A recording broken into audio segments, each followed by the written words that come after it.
நான் என்ற கர்வ சொல்லை நன்மை செய்வதில் பயன்படுத்தியவர் அபூபக்கர். அபூபக்கர் ரலியல்லாஹு அன்ஹு அவர்கள் இஸ்லாத்தை உறுதியாக நம்பியதால் மார்க்க விஷயங்களில் போட்டி போட்டுக்கொண்டு எல்லோரையும் விட முன்னால் நின்றார்கள். ஒரு நாள் நபி முகமது ஸல்லல்லாஹு அலைஹி வஸல்லம் அவர்கள், இன்று உங்களில் நோன்பு நோற்றிருப்பவர் யார் என்று கேட்டார்கள். அதற்கு அபூபக்கர் நான் என்றார்.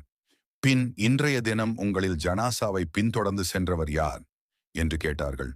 அபூபக்கர் அவர்கள் நான் என்றார்கள். இன்றைய தினம் ஓர் ஏழைக்கு உணவளித்தவர் யார் என்று நபி அவர்கள் கேட்க, அதற்கும் அபூபக்கர் அவர்கள் நான் என்றார்கள். இன்றைய தினம் ஒரு நோயாளியை உடல்நலம் விசாரித்தவர் உங்களில் யார் என்று நபி அவர்கள் கேட்க, அதற்கும் அபூபக்கர் அவர்கள் நான் என்றார்கள்.